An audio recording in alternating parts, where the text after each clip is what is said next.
Di tengah hiruk-pikuk malam Jakarta yang tak pernah tidur, Maya Santoso, seorang miliarder wanita berusia 35 tahun yang dikenal dengan kerajaan bisnisnya di bidang properti, memasuki bar kecil di kawasan Kemang.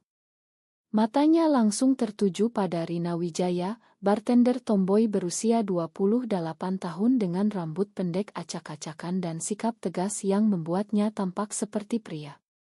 Maya, yang selama ini menyembunyikan orientasi seksualnya sebagai lesbian karena tekanan keluarga konservatif, langsung berpikir bahwa Rina juga seperti dirinya, seorang wanita yang mencintai wanita. Tanpa pikir panjang, Maya memutuskan untuk membeli bar itu seharga miliaran rupiah, hanya untuk mendekati Rina dan mengungkap rahasia yang ia yakini. Namun, apa yang terjadi selanjutnya adalah mimpi buruk. Rina bukanlah lesbian, tapi ia terjebak dalam jaringan kebohongan keluarga yang memaksanya berpura-pura demi melindungi adiknya dari skandal. Maya duduk di stol bar, memesan whisky on the rocks, sambil memperhatikan gerakan tangan Rina yang lincah menuang minuman. "Kamu terlihat nyaman di sini," kata Maya dengan senyum misterius. Rina mengangguk singkat, "Ini tempatku, Bu. Apa yang bisa saya bantu?" Maya tertawa pelan, tapi hatinya berdegup kencang. Ia telah menyelidiki Rina selama berminggu-minggu. Gadis itu jarang berkencan dengan pria, selalu bergaul dengan teman-teman wanita, dan gaya berpakaiannya yang maskulin membuat rumor beredar di kalangan komunitas underground Jakarta. Maya, yang baru saja bercerai dari pernikahan palsu dengan seorang pengusaha untuk menutupi identitasnya, melihat ini sebagai kesempatan. "Aku ingin beli bar ini," ujar Maya tiba-tiba, membuat Rina tersentak. "Kenapa? Ini bukan untuk dijual." Maya tersenyum, "Semua ada harganya. Termasuk rahasiamu." Rina merasa jantungnya berhenti sejenak. Ia bukan lesbian, tapi keluarganya dari desa di Jawa Tengah memaksanya berpura-pura demi adik perempuannya, Lila, yang benar-benar lesbian dan terancam diusir dari rumah jika ketahuan. Rina, sebagai kakak tertua, telah mengorbankan hidupnya, meninggalkan kuliah, bekerja di bar, dan mengadopsi image tomboy untuk mengalihkan perhatian. "Anda salah paham," balas Rina dingin. Tapi Maya tak mundur. Ia menawarkan harga gila, 5 miliar rupiah, cukup untuk membayar hutang keluarga dan menyekolahkan Lila. Rina ragu, tapi tekanan dari ayahnya yang kolot membuatnya setuju. Penandatanganan kontrak dilakukan keesokan harinya, dan Maya resmi menjadi pemilik baru. "Sekarang kita bisa bicara jujur," kata Maya saat mereka sendirian di bar. Rina menatapnya bingung, "Jujur tentang apa?" Maya mendekat, "Tentang kita. Aku tahu kamu seperti aku." Rina terkejut, tapi ia tak bisa membantah, kebohongan ini telah menjadi bagian dari hidupnya. Malam itu, Maya mulai mendekati Rina dengan cara halus. Ia mengundang Rina ke apartemen mewahnya di Sudirman, dengan alasan membahas renovasi bar. Rina datang, tapi hatinya gelisah. Di sana, Maya membuka botol anggur mahal dan mulai bercerita tentang hidupnya, bagaimana ia dipaksa menikah oleh orang tua untuk menjaga citra keluarga konglomerat. Bagaimana perceraian itu hampir menghancurkan bisnisnya karena rumor orientasi seksualnya. "Aku lelah berpura-pura," kata Maya dengan suara gemetar. Rina mendengarkan, tapi ia tak bisa membalas dengan kejujuran. Saya paham," gumam Rina. Maya salah mengartikan, dan ia menyentuh tangan Rina lembut. Rina menarik tangannya, tapi terlambat, Maya telah jatuh hati. Keesokan harinya, renovasi bar dimulai. Maya mengubahnya menjadi tempat eksklusi, tapi ia juga mulai memaksa Rina untuk lebih terbuka. "Kita bisa jadi pasangan kuat," bisik Maya suatu sore. Rina panik. Ia menelepon Lila, adiknya yang sedang kuliah di Bandung. "Kak, aku nggak tahan lagi. Wanita ini pikir aku lesbian karena imageku." Lila menangis, "Ma, Kak. Tapi kalau ayah tahu aku yang sebenarnya, dia akan bunuh diri. Rina menghela napas panjang. Ia harus bertahan. Tapi konflik mulai muncul, teman-teman Rina di bar mulai curiga, dan salah satu dari mereka, seorang pria bernama Andi, yang diam-diam menyukai Rina, mulai memprovokasi Maya. Dia bukan seperti yang Anda pikir, kata Andi suatu hari. Maya marah, kamu cemburu saja. Konflik internal Rina semakin dalam. Setiap malam, ia memimpikan kehidupan normal, menikah dengan pria, punya anak, tapi kebohongan ini telah merusak segalanya. Maya, di sisi lain, merasa telah menemukan soulmate.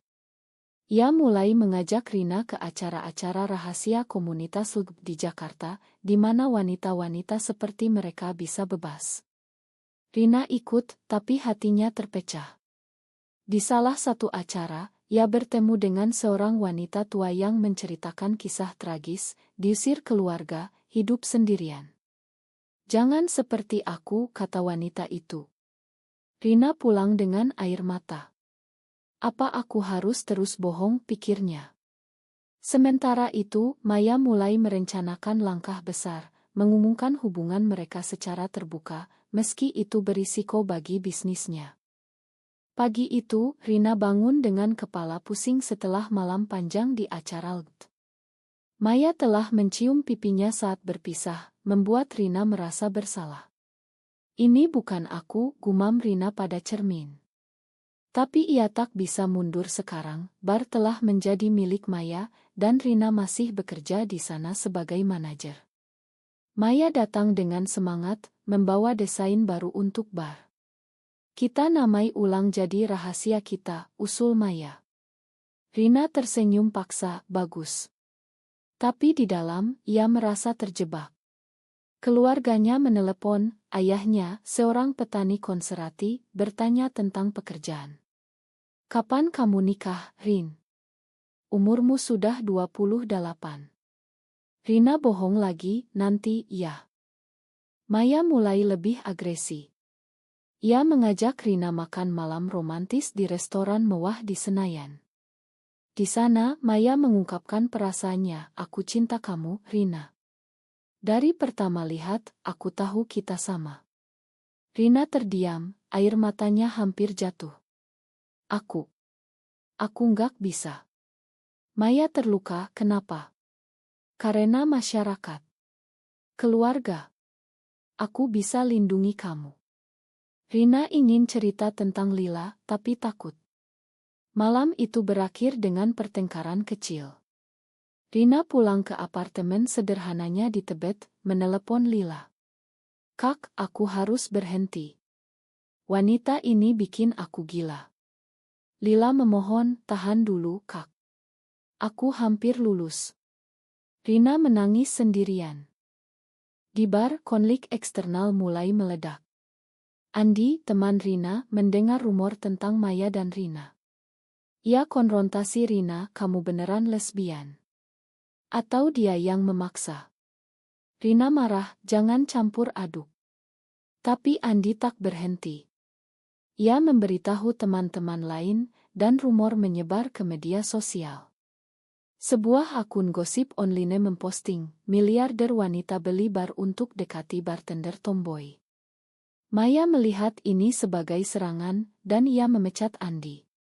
Kamu pengkhianat, kata Maya. Rina protes, dia temanku. Maya balas, dia cemburu karena kamu pilih aku. Rina merasa dikhianati. Ia mulai mempertanyakan keputusannya menjual bar. Sementara itu, keluarga Maya juga mulai curiga. Ibunya, seorang sosialita Jakarta, menelepon, Maya, kenapa kamu beli bar murahan itu? Dan gadis tomboy itu siapa?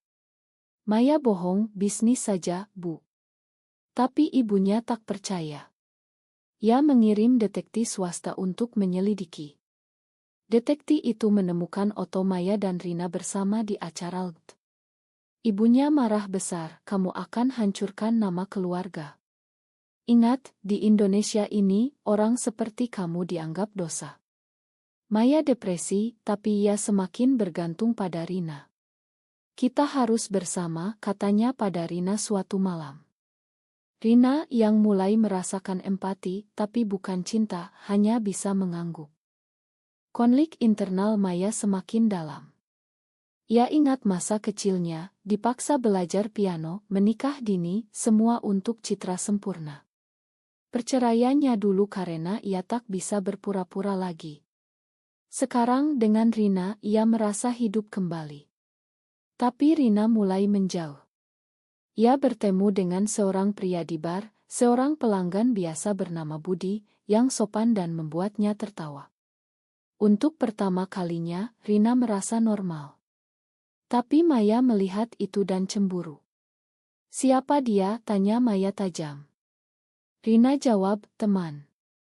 Maya tak percaya, dan ia mulai memantau Rina. Suatu hari, Lila datang ke Jakarta tanpa pemberitahuan. Ia bertemu Rina di bar. "Kak, aku putus dengan pacarku. Aku takut ayah tahu." Rina panik, terutama saat Maya masuk. Maya salah paham, ia pikir Lila adalah mantan Rina. "Kamu bohongi aku," tuduh Maya.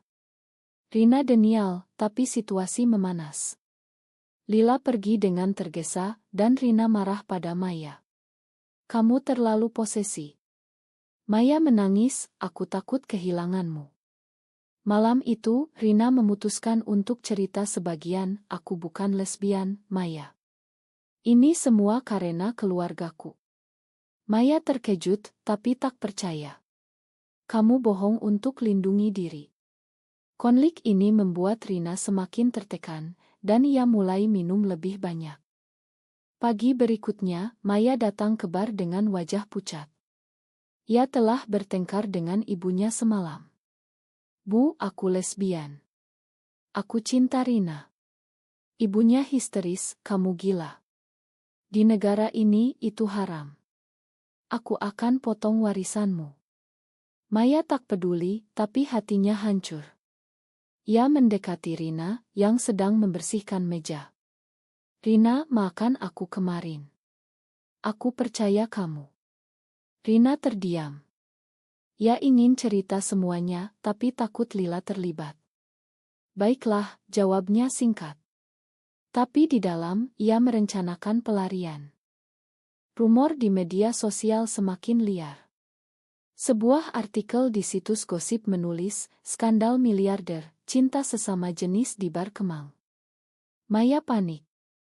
Bisnisnya mulai terganggu, beberapa mitra mundur. Ia konfrontasi Rina, "Ini karena Andi. Kita harus hentikan rumor ini." Rina setuju, tapi ia hubungi Andi diam-diam, "Andi, tolong bantu aku." Maya gila. Andi setuju, tapi dengan syarat, "Kamu harus akui kalau kamu suka pria." Rina ragu, tapi ia setuju. Mereka bertemu di KAI, dan Andi mencium Rina tiba-tiba. Sayangnya, detektif Ibu Maya memotret itu. Foto itu sampai ke tangan Maya. Ia marah besar, datang ke apartemen Rina malam itu. "Kamu pengkhianat. Kamu bilang bukan lesbian, tapi kamu main dengan pria." Rina menjelaskan, "Itu bukan apa-apa." Tapi Maya tak dengar. Ia lempar as bunga, dan pertengkaran hebat terjadi. "Aku beli bar ini untukmu. Aku korbankan segalanya," teriak Maya. Rina menangis, "Aku nggak minta. Ini semua karena kebohonganku untuk Lila." Akhirnya, Rina cerita semuanya, tentang Lila yang lesbian, kebohongan keluarga, tekanan ayah. Maya terdiam, terluka dalam. "Jadi, kamu bohong dari awal?" Rina mengangguk. Maya pergi dengan hati hancur. Keesokan harinya, Maya putuskan untuk jual bar kembali ke Rina dengan harga murah. "Ambil saja. Aku salah." Tapi Rina tolak, "Aku nggak mau hutang budi." Konflik ini membuat keduanya menderita. Maya kembali ke rumah keluarga, di mana ibunya menunggu dengan ultimatum, nikah lagi atau keluar dari bisnis. Maya depresi, mulai minum. Sementara Rina hubungi ayahnya, "Yah, aku harus cerita tentang Lila." Ayahnya marah, "Jangan. Itu dosa besar." Rina putus asa. Lila datang lagi, kali ini bertemu Maya secara kebetulan di bar. "Kamu adik Rina?" tanya Maya. Lila mengangguk, dan ia cerita semuanya. "Kak Rina korbankan hidupnya untukku." Maya terharu, tapi juga marah. Ia sadar betapa egoisnya dirinya. "Aku pikir dia seperti aku." Lila bilang Kak Rina baik, tapi dia menderita. Maya memutuskan untuk bantu, ia hubungi pengacara untuk lindungi Lila dari keluarga. Tapi ini malah buat konflik baru, ayah Rina tahu dan datang ke Jakarta. Ayah Rina, seorang pria tua berusia 60 tahun, marah besar. Ia konfrontasi Rina dan Maya di bar. "Kamu rusak anakku." Dan Lila. "Aku tahu sekarang." Rina menangis, "Yah, tolong pahami. Ayahnya tak mau dengar, ini melawan agama. Kalian semua dosa." Maya bela diri, cinta bukan dosa. Pertengkaran itu menarik perhatian pelanggan, dan polisi datang. Situasi hampir chaos. Ayah Rina pergi dengan ancaman, "Aku usir kalian dari keluarga." Rina hancur, tapi ini membuatnya bangun, ia harus pilih antara keluarga dan kejujuran. Setelah kejadian itu, Rina memilih untuk tinggal sendirian. Ia resign dari bar dan pindah ke kosan murah di Bogor. Maya mencarinya, tapi Rina tolak bertemu. "Biarkan aku sendiri," pesan Rina. Maya menderita, bisnisnya goyah karena skandal. Ibunya memaksa, "Nikah dengan anak temanku." Maya setuju setengah hati, tapi hatinya pada Rina. Sementara Lila merasa bersalah, hubungi Maya, "Tolong bantu Kak Rina." Maya setuju, dan ia kirim uang anonim untuk Rina. Rina mulai kerja baru sebagai kasir di minimarket. Hidupnya sederhana, tapi damai. Tapi ia rindu bar, rindu kebebasan. Suatu malam, Andi datang, "Rin, aku suka kamu sejak lama." Rina tersenyum, "Aku tahu. Tapi aku butuh waktu." Andi mengerti. Tapi berita buruk datang, ayahnya sakit, dan Lila bilang, "Yah minta maaf," tapi dia masih marah. Rina pulang ke desa, konfrontasi ayahnya. "Yah, aku bukan lesbian." Tapi Lila ya. "Tolong terima." Ayahnya menangis, "Aku takut masyarakat. Di desa ini, mereka akan usir kita." Rina bela, "Cinta itu dari Tuhan." Ayahnya ragu, tapi mulai lembut. Maya, di sisi lain, batal nikah. Ia konfrontasi ibunya, "Bu, aku lesbian. Terima atau tidak?" Ibunya shock, tapi setelah diskusi panjang, ia mulai paham. "Aku tak mau kehilangan anakku." Maya lega, tapi ia masih pikir Rina. Ia datang ke Bogor, temui Rina. "Rina, maafkan aku. Aku egois." Rina menangis, "Aku juga bohong."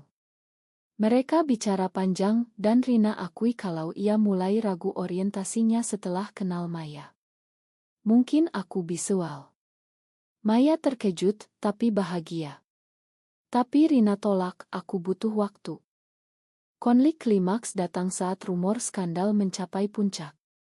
Sebuah koran nasional tulis artikel, "Cinta terlarang di kalangan elite, miliarder dan bartender." Maya diinterogasi polisi karena tuduhan penyimpangan. Di Indonesia, meski tak ilegal, tekanan sosial besar. Maya pertahankan, "Ini hidupku." Rina mendengar ini, datang ke Jakarta untuk dukung Maya. "Aku di sini." Mereka bersama hadapi media. Tapi ini buat keluarga Rina marah lagi. Ayahnya telepon, "Pulang atau aku mati." Rina terpecah. Di pengadilan opini publik, Maya buat pernyataan, "Aku tak malu jadi lesbian. Tapi aku salah paksa Rina." Rina bela, "Bukan paksaan. Ini pilihan." Tapi sebenarnya, Rina masih ragu. Lila datang, akui semuanya, aku yang lesbian. Kak Rina lindungi aku. Keluarga berkumpul, dan diskusi emosional terjadi. Ayah Rina akhirnya terima aku salah. Kalian anakku. Tapi masyarakat desa tolak, dan mereka pindah ke kota. Maya dan Rina mulai ulang. Maya jual bar, mulai bisnis baru bersama Rina sebagai mitra. Tapi hubungan mereka rumit, Rina masih heplore perasaannya, dan Maya sabar. Suatu hari, Andi datang lagi, Rin, pilih aku atau dia. Rina pilih Maya, tapi dengan syarat, kita teman saja. Andi pergi dengan hati hancur. Ini adalah pengkhianatan bagi Andi, tapi Rina merasa benar. Hubungan Maya dan Rina berkembang pelan. Mereka tinggal bersama di apartemen Maya, tapi tanpa tekanan. Maya bantu Lila dapat pekerjaan, dan keluarga Rina mulai kunjungi. Tapi tekanan sosial tetap, di kantor Maya, karyawan gosip. Maya pecat yang diskriminasi. Ini perusahaan inklusi. Rina sekarang manajer bisnis baru, merasa kuat. Tapi mimpi buruk datang, mantan suami Maya muncul, ingin balas dendam. Aku tahu rahasiamu. Aku akan sebarkan. Maya bayar diam, tapi Rina marah, jangan. Kita hadapi. Mereka lapor polisi, dan mantan itu ditangkap karena pemerasan. Konflik terakhir, Rina hamil. Tidak, tapi ia ragu lagi. Maya, apa kalau aku suka pria juga? Maya tersenyum, cinta itu luid. Aku terima kamu apa adanya. Tapi masyarakat Indonesia masih keras, demo anti-LGBT di depan kantor Maya. Mereka hadapi bersama dengan dukungan komunitas. Rina buat keputusan, aku pilih kamu. Mereka nikah secara simbolis di acara pribadi. Keluarga hadir, meski ayah Rina masih ragu. Ini dosa, tanyanya. Rina jawab, tidak, ya. Ini cinta. Tahun berlalu, bisnis mereka sukses. Tapi harga yang dibayar tinggi, Rina kehilangan teman lama, Maya kehilangan mitra bisnis. Lila bahagia dengan pacar barunya. Rina refleksi, apa semua ini worth it? Maya jawab, ya karena kita jujur sekarang.